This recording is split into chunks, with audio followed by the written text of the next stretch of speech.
Olá! Não é música hoje.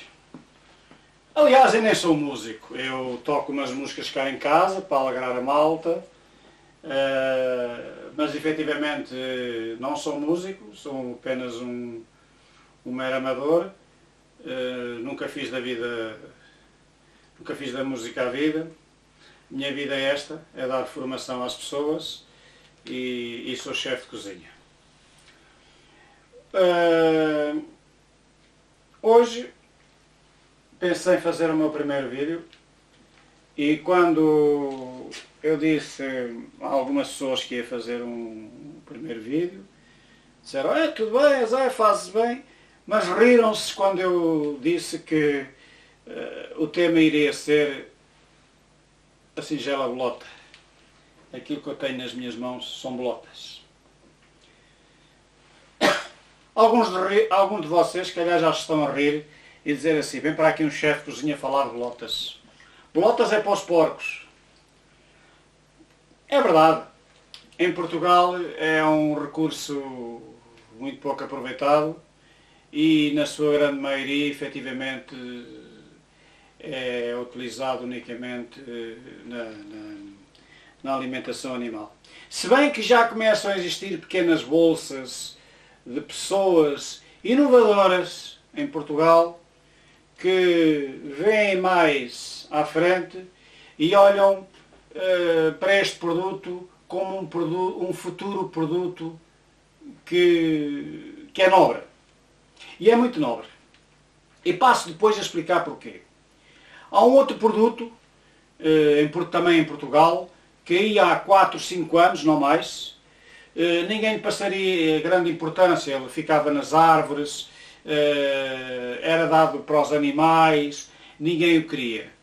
Hoje é um produto extremamente valorizado, aliás, de ano para ano, cada vez valoriza mais. Até há 4, 5 anos ninguém plantava essas árvores, agora estão a plantar essas árvores aos magotes, porque é um produto muito procurado pela indústria farmacêutica e alimentar. Estou a falar da alfarroba.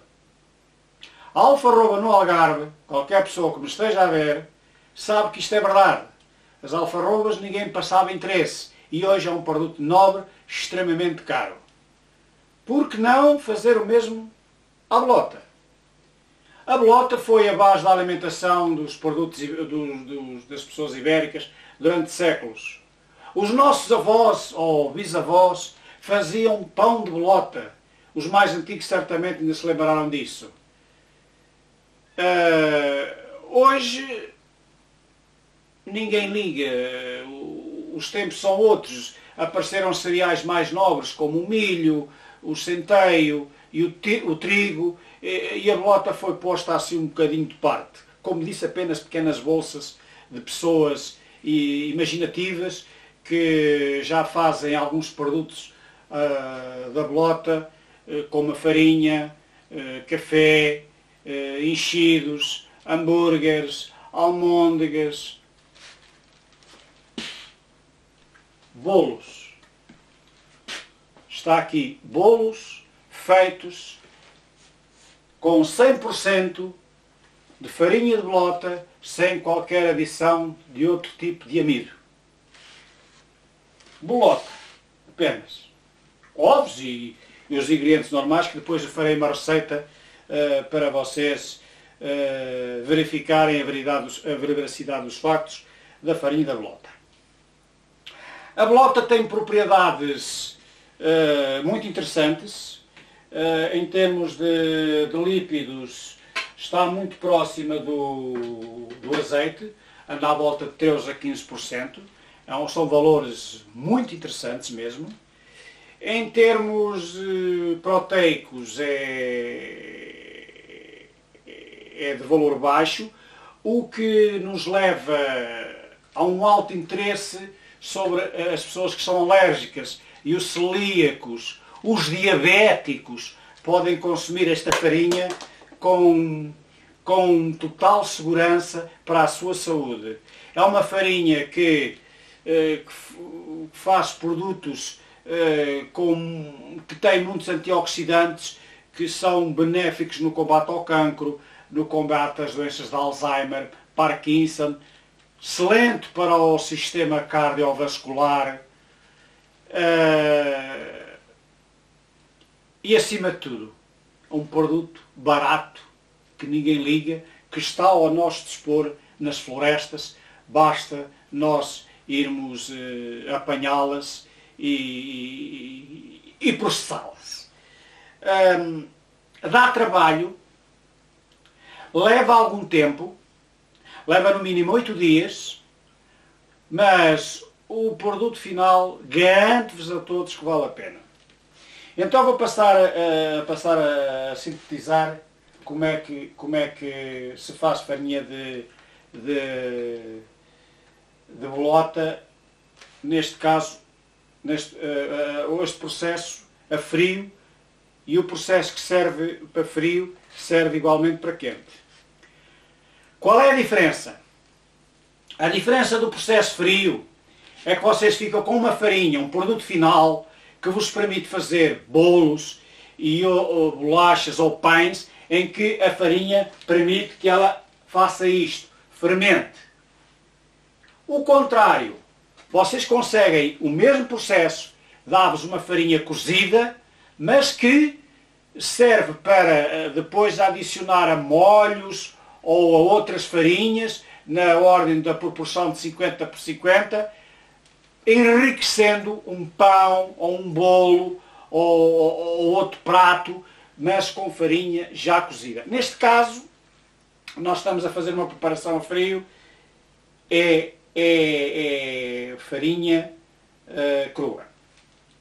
O primeiro processo era então à floresta, como eu acabei de dizer, lavar as bolotas em água e sal, foi o que eu fiz, deixei-as 3 dias, levei-as a 110 graus ao forno durante 35 minutos. Isto para quê? Para que a bolota se descasque com mais facilidade, apenas com uma simples martelada, e a bolota sai com uma facilidade que quem descasca um amendoim. Porque o calcanhar de Aquiles das bolotas é precisamente o descasque. Normalmente as pessoas tinham que lavar as bolotas, descascá-las, neste caso abertas ao meio, isto está uma trabalheira de primeira.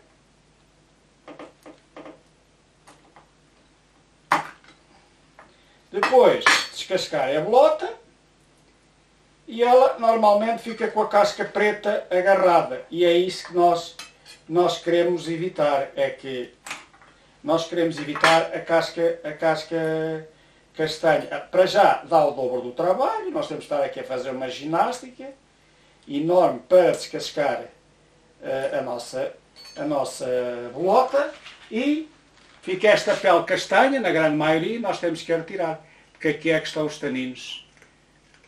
Os taninos, nós temos que lixiviar e branquear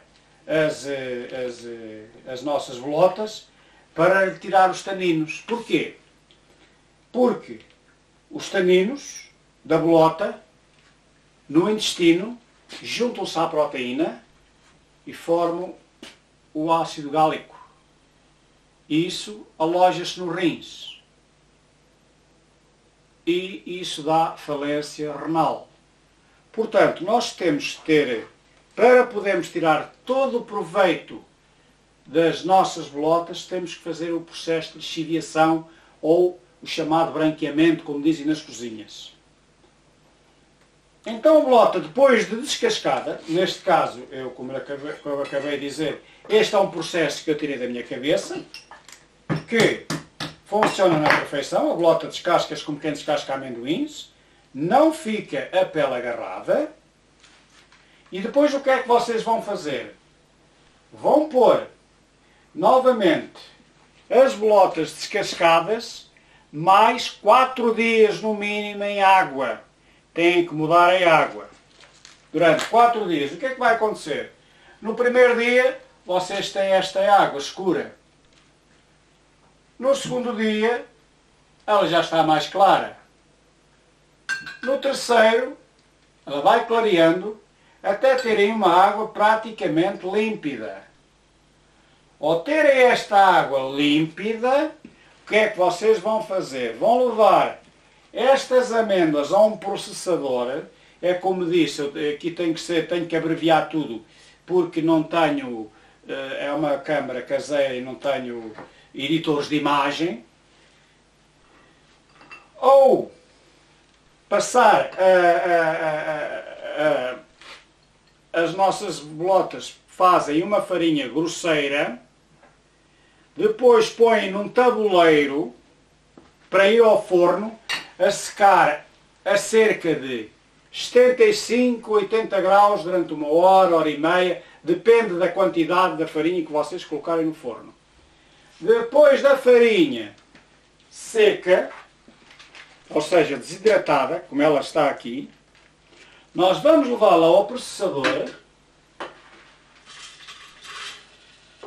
e vamos fazer a farinha que pretendemos para os nossos bolos, panquecas, hambúrguer, uma série de produtos e de iguarias que vocês podem fazer com a vossa imaginação. Inclusive um puré de batata, um puré de bolota, com um entreposto, ou um leitãozinho na grelha, com os espargos verdes, também combina muito bem.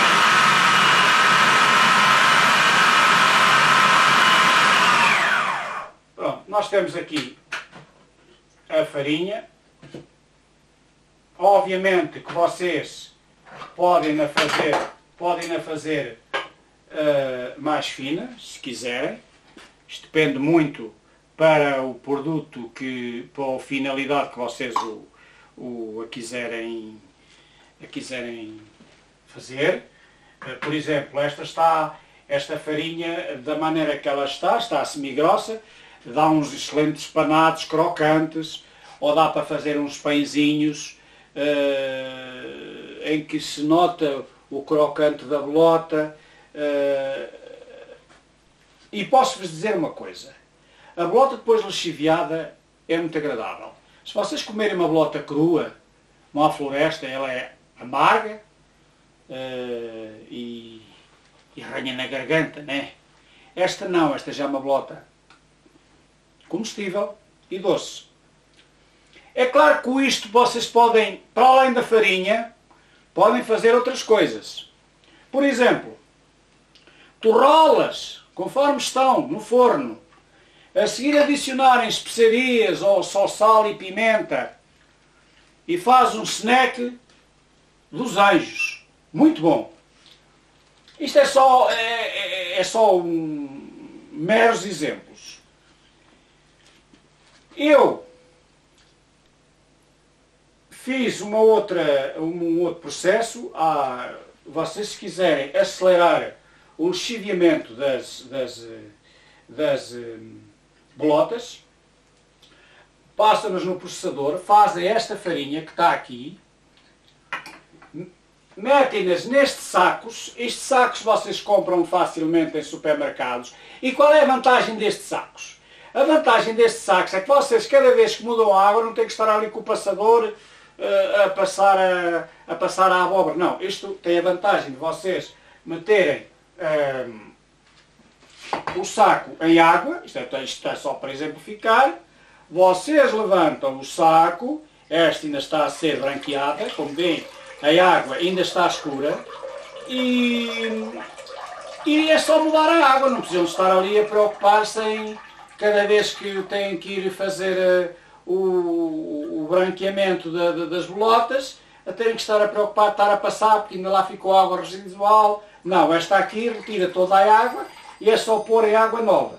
Depois dela estar completamente branqueado, ele já está passado grosseiramente, é posto em tabuleiros, vai a secar ao forno, ou seja, vai a desidratar. Quem tiver um desidratador, eu aqui não tenho um desidratador, tenho que utilizar o forno como a maioria de vocês lá em casa, E só depois de desidratar as bolotas é que as levam ao processador para fazer a farinha. Vocês têm que ter o cuidado de ver e verificar efetivamente se a bolota fica bem desidratada. Portanto, joguem pelo seguro em termos de tempo no forno.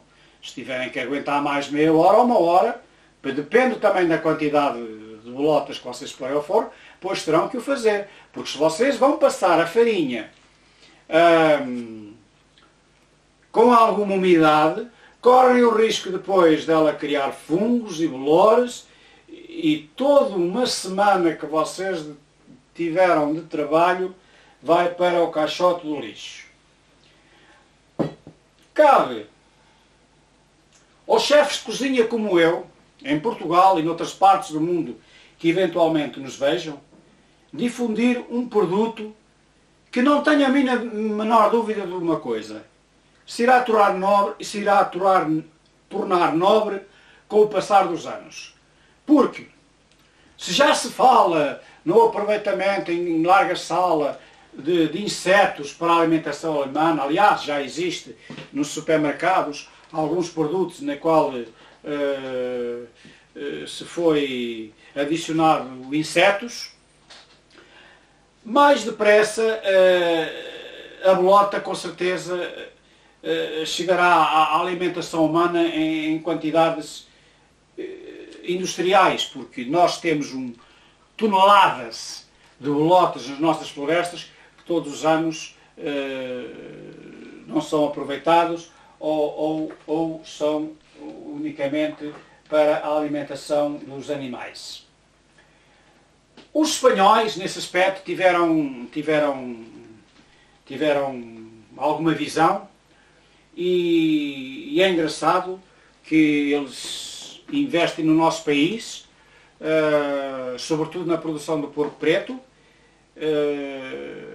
em que eles utilizam os imensos montados que Portugal tem para a alimentação desses animais. E o que é que eles fazem? Chegam, compram toda a produção ao agricultor, levam os porcos para a Espanha, lá não são mortos em Portugal, não, coisa nenhuma. Eles são transportados vivos para a Espanha, porque eles lá não já ganham recursos em matar os animais. E depois retiram as famosas presuntos pata negra. E o que é que se faz ao resto do porco? Pois eles são muito espertos. Eles inventaram, há uns anos atrás, ninguém ouvia falar em secretos, abanicos, plumas, entrecostos de porco preto e outros produtos de porco preto, subprodutos, inclusive. Eles fizeram uma produção industrial em volta do porco preto, e eles, para além de ganharem uns enormes recursos em divisas para a Espanha em relação ao porco preto, ainda depois exportam para Portugal os produtos que eu acabei de mencionar, que há uns anos atrás, qualquer talhante que me esteja a ouvir sabe que esses nomes técnicos, secretos e não sei o quê, plumas e abanicos e lombinhos, nada disto existia. Isto foi uma invenção dos espanhóis, e muito bem enquadrados. Ora, o nosso país, que tem um leque de profissionais enorme, que somos considerados aqui em França, na Bélgica, no Luxemburgo, que é a zona que eu frequento, mas mesmo em Portugal, nós temos uma das melhores cozinhas do mundo. Nós não temos medo de competir com ninguém, com nenhuma cozinha do mundo. E temos produtos nobres, como o caso da bolota, que eu estou aqui a defender, que poderíamos utilizar em proveito do nosso país e não o fazemos. Portanto, cabe também um bocadinho a quem está dentro das cozinhas fazer a promoção deste produto. Como eu disse, já se fazem em quantidades micro alguns produtos da bolota. Vamos tentar apostar neste produto que é bom que só tem vantagens para a nossa saúde, só tem a desvantagem que é ter este processo moroso de uma semana. Mas tirando isso, eu garanto-vos uma coisa, vale a pena. Eu nunca tinha comido bolos de bolota. Farinha de bolota, nunca tinha comido. E digo-vos uma coisa, no próximo ano, certamente se eu cá estiver, eu garantidamente vou ali à Bélgica tirar mais uns quilos de bolota e fazer farinha de bolota. Dito isto, no próximo vídeo eu irei fazer uma receita, vou fazer umas castanhas de bolota, em que a base será, posso adiantar já, será a farinha de bolota, claro, em que se faz uns doces de ovos, depois aquilo é tudo cozido, junto às gemas de ovo, e depois vai ao frigorífico, depois fazem-se umas bolas, vai com açúcar polvilhado e vai ao forno a 220 graus. Eu vou fazer isto para depois vocês verem, e depois sai dali um petisco, tudo à base de farinha de bolota, nem contém qualquer produto adicionado. Antes que eu me esqueça, há um outro produto que nós podemos tirar da bolota, que é o amido de bolota. Qualquer um profissional que me esteja a ouvir, e mesmo donas de casa, para fazerem um simples leite de amêndoa, sabem que isto não tem ciência nenhuma, ou um leite de soja.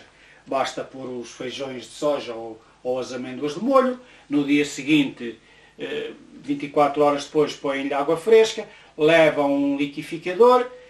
No caso das amêndoas tem leite de amêndoa, no caso da soja tem leite de soja, e o que sobra da amêndoa poderá ser depois usado em pastelaria, em bolos ou outros pratos que a pessoa entenda, como fazer um panado, por exemplo, da amêndoa que sobrou de fazer o leite, porque no fundo acaba por ser um subproduto, porque fez leite. O que nós temos aqui também é leite de bolota. Mas atenção, não é um leite de bolota a ser consumido. O que nós estamos aqui a fazer, eu não sei, isto é uma câmara caseira, não sei se é perceptível, daqui para baixo está mais escuro. O que nós temos aqui dentro é amido de bolota. Eu vou tirar a água, né? E todos os dias mudo a água ao nosso amido. Quando o amido já tiver a água clara, mais ou menos como está aqui, ou seja, está livre de taninos, nós vamos fazer o processo igual à farinha.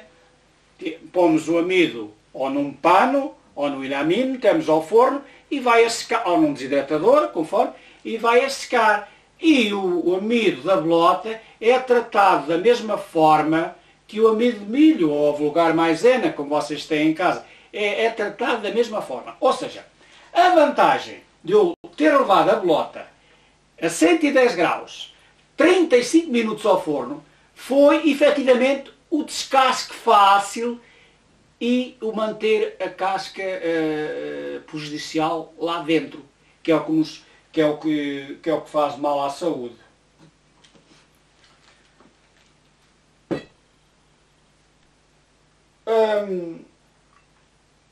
Como eu disse, a bolota tem um teor de proteína muito baixo, rondará os 4 a 6% no máximo, e relembro ainda aos diabéticos que ela não tem glúten, ou seja, não há produção de açúcares no sangue. Como tal, podem ser consumidos com toda a segurança. As bolotas também devem ser colhidas o mais fresco possível, portanto a sua colheita é feita no outono. Nós em Portugal, felizmente, ainda temos muitos carvalhos e sobreiros. No norte de Portugal predomina mais o carvalho negral e o carvalho alvarinho, que são parentes do sobreiro e da azinheira. A bolota do carvalho, que é que eu tenho aqui, é um bocadinho mais pobre em termos de proteína, mas não deixa de ter este interesse, uma vez que tem gorduras, carboidratos, fibras, antioxidantes, muito interessantes, como eu acabei de referir há pouco, inclusive no combate de doenças cardiovasculares. Por hoje eu vou ficar aqui. Não se esqueça de atinar o sininho aí no seu canal, ou até subscrever o canal, porque assim não perde as futuras ideias de cozinha, e a próxima, como eu disse, vai ser castanhas de bolota, mas irei fazer outras iguarias relativas à bolota. Pode ser que assim os meus briosos colegas que trabalham na cozinha, e estou a falar de grandes chefes que eu conheço pessoalmente, alguns deles até foram meus alunos, que talvez se incentivem a promover um produto, porque um chefe de cozinha não é só um guardião de uma determinada iguaria em Portugal. Não trata só de formar novos conceitos de cozinha. Trata, sim, de defender também uns produtos de que é nosso. Como veem, estou aqui no estrangeiro e estou a falar de um produto português. Poderia estar a falar de um produto luxemburguês ou de um produto francês. Mas não. Eu estou a falar de um produto 100% português. Cabe a nós defendermos também aquilo que é nosso, fazer com que recursos naturais não saiam do nosso país e que a indústria agroalimentar se comece a interessar um pouco por este fruto, que só temos todos a ganhar com o consumo do mesmo. Até à próxima.